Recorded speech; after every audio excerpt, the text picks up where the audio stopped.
Alors salut les amis, j'espère qu'aujourd'hui ça va pas trop détruire la vidéo parce qu'il y a pas mal de vent en fait. Et je fais ça en extérieur. Oui, coucou toi.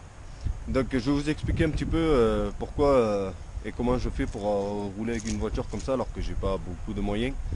Je fais cette vidéo tout simplement parce qu'on me demande très souvent. Et c'est surtout il y a beaucoup de jaloux qui me disent ouais t'es riche, c'est pas possible d'avoir une voiture comme ça. Voilà quoi, vous m'avez compris.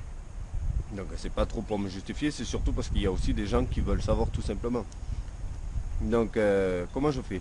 Alors déjà moi j'ai eu de la chance et quand je fais mes recherches, c'est que l'annonce il n'y avait pas de photos en fait, donc du coup il y a très peu de personnes qui vont aller voir.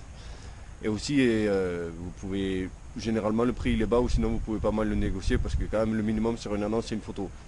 Sinon souvent aussi vous avez des annonces avec des photos de mauvaise qualité. Souvent les gens vont se dire ouais ben c'est une arnaque quoi, mais bien sûr il y a des arnaques partout. Mais c'est pas parce que la personne n'a pas mis de photos ou a mis des photos de mauvaise qualité que c'est forcément mal intentionné. Donc du coup voilà, moi j'ai trouvé cette annonce pour CML du coup qui était sans photo. Donc du coup le prix il était très bas pour préciser, enfin pour vous dire un petit peu, il était coté aux alentours de 5000 euros quand je l'ai acheté. Et il était affiché à 3000 euros. Voilà. Donc première chose à faire aussi, c'est enfin, un des conseils que je vous donne, c'est souvent les voitures sont obligées maintenant d'avoir le contrôle de moins de 6 mois quand on les vend. Sachez que ce n'est pas une obligation, vous pouvez très bien l'acheter avec le contrôle qui date d'il y a 10 mois. Parce que sachez quand même que malgré que le contrôle il est 5 mois, mais si la voiture elle a fait finalement 20 000 km entre temps, ou si le contrôle du coup il a 10 mois mais que la voiture elle a fait que 1000 km, vaut peut-être mieux acheter la voiture qui a un contrôle qui date d'il y a 10 mois plutôt qu'il y a 5 mois. Voilà, donc moi je pars sur ce principe-là. Sauf que ce qu'il faut savoir, c'est que du coup, les gens qui vendent leur voiture avec un contrôle qui a dépassé les 6 mois vont forcément voir le prix à la baisse. Parce que c'est un gros défaut pour vendre la voiture. Les gens ils veulent que le contrôle il soit le plus récent possible.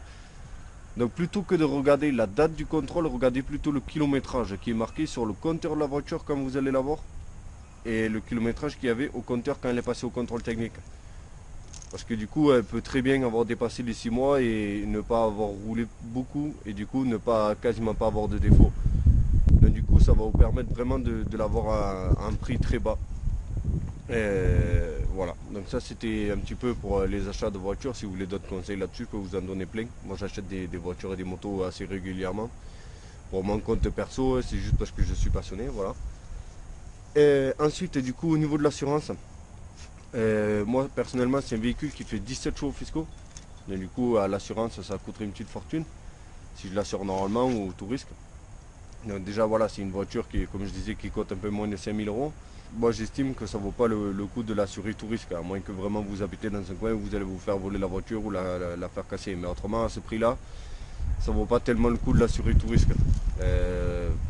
Moi comme je disais, j'ai payé 3000 euros. Donc je vois pas vraiment l'intérêt. Donc moi, ce que je fais, c'est que la plupart des gens, ils ignorent qu'on peut assurer les véhicules en assurance collection. Et du coup, quand j'en parle aux gens, ils disent ouais, mais assurance collection, il faut que la voiture elle ait au moins 25 ou 30 ans, qu'elle ait la carte grise de collection, les plaques noires et tout. C'est faux. C'est absolument faux. C'est juste que ces assurances-là, ils ne font pas de pub à la télévision. C'est généralement par bouche à oreille que ça fonctionne. Donc il y a des assurances comme ça. Moi personnellement, mon assurance, c'est un courtier qui du coup se trouve sur Lyon. Et c'est très facile de s'assurer. Et je suis assuré chez AXA. Hein. Donc c'est une grande assurance, voilà. C'est juste que c'est des courtiers qui s'occupent spécialement des assurances collection. Donc pour ça, il faut que la voiture, elle ait juste plus de 10 ans. Donc voilà, c'est pas... Assurer collection ne veut pas dire vieille voiture. Non, il faut qu'elle ait plus de 10 ans la voiture. Moi personnellement, la mienne, elle a 17 ans. Donc ça pose aucun problème. Donc à partir du moment que la voiture elle a plus de 10 ans, vous pouvez l'assurer collection. Et ça marche également pour les motos. Donc moi du coup l'assurance pour ce véhicule, malgré qu'il fasse 17 chevaux fiscaux, je paye 150 euros à l'année. Donc c'est 150 euros à l'année. Par contre, j'ai pas le droit de m'en servir pour un usage professionnel ni des trajets de travail. C'est utilisation privée. Et moi je vous laisse imaginer avec un véhicule qui consomme autant, je ne m'en sers pas pour aller travailler tous les jours. Ensuite, de toute façon, pour être assuré en collection, il vous faut une autre voiture qui est assurée normalement. Peu importe qu'elle soit au tout risque ou tiers, mais qui soit assurée comme voiture de conduite principale. Quoi, voilà. Donc moi, bien sûr, j'ai une petite voiture à côté, une petite Polo qui ne consomme pas. que j'ai assuré normalement pour une trentaine d'euros par mois. Et à partir de là, du coup, je peux assurer tous mes autres véhicules en assurance collection. Et il faut juste ne pas être jeune conducteur. Après le bonus, ça change rien du tout. Que vous ayez 4 ans de permis ou 30 ans de permis, le tarif c'est le même. C'est des tarifs fixes. Voilà. Donc ça c'est bien aussi. Pour ceux qui n'ont pas beaucoup de bonus et qui sortent tout juste d'être jeune conducteur, eh ben, vous pouvez très bien acheter un véhicule comme ça qui fait 17 chevaux fiscaux et l'assurer pour 150 euros à l'année. Donc ça paraît un peu fou, mais c'est vrai. C'est vrai, j'ai plein d'amis comme ça. Il y a même des amis qui ont assuré des motos, des R1, et qui payent 150 euros par an. Voilà. Donc ça c'était du coup pour l'assurance. On va résumer vite fait. Il vous faut un deuxième véhicule assuré normalement. Il ne faut pas être jeune conducteur. Et il faut que la voiture elle ait plus de 10 ans. Voilà, donc c'est les conditions. Du coup vous pouvez assurer la voiture pour 150 euros l'année. Tout simplement.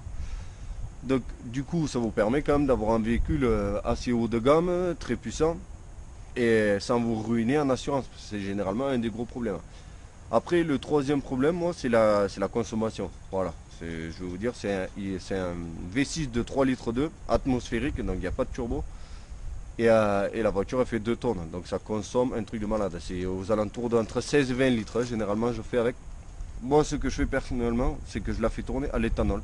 Donc après, ça, chacun fait comme il veut. Hein. Mais moi, ça fait des années que je fais ça et j'ai jamais eu de problème avec mes véhicules. Donc ça, c'est un autre sujet. On ne va pas débattre dessus. Mais moi, personnellement, généralement j'achète des kits assez basiques aux alentours de 150 euros sur eBay par exemple, que tout le monde peut installer. Hein. C'est juste à connecter au niveau des injecteurs et une sonde de température. Et ça fait fonctionner. C'est sûr, c'est pas du haut de gamme, c'est pas une reprogrammation faite par un professionnel, mais ça fait fonctionner la voiture. Moi personnellement sur celle-là, elle encaisse assez facilement l'éthanol, donc j'ai juste eu à mettre des bougies un peu haut de gamme et elle tourne à 100% à l'éthanol. Donc par contre, ouais, ça augmente un petit peu la consommation. Mais au lieu d'avoir le plein à 100 euros, à peu près, hein, au lieu d'avoir le plein à peu près à 100 euros, je le paye 50 euros. Et je consomme peut-être 2 litres de plus au 100. Donc ce qui me fait 50 euros pour une autonomie de 400 km. Sachant qu'à l'essence, je fais 450 km mais avec 100 euros. Donc du coup, ça me permet quand même d'avoir, comme je disais, un véhicule haut de gamme qui a de la puissance un peu. Et avec un gros moteur et tout. Et pas payer si cher que ça finalement, parce que bon, 50 euros pour 400 km, si vous prenez un diesel un peu gros qui fait du 10 litres au 100, c'est le même prix. Hein. Sauf que là, c'est pas un diesel qui fume noir et qui avance pas. Non, là, c'est un gros essence V6 avec 218 chevaux. Voilà. Je critique pas les diesels, mais voilà, je vous explique un petit peu, parce qu'il y a plus de plaisir à conduire une essence qu'un diesel quand même. Je pense qu'on a fait à peu près du coup le tout. Donc si vous avez des questions, n'hésitez surtout pas. J'espère que la vidéo vous a plu. Si vous voulez d'autres vidéos dans le genre où je vous donne un peu mes conseils, parce qu'on me pose vraiment souvent des questions à ce sujet là, comment je fais pour voir tout ce que j'ai alors que je ne gagne pas beaucoup d'argent, n'hésitez pas, vous me le dites en commentaire. Et surtout lâchez un petit pouce bleu, ça fait toujours plaisir, c'est gratuit. Vous pouvez aussi vous abonner, moi ça me ferait plaisir. Merci à tous d'avoir regardé. Moi je vous dis à bientôt. Ciao.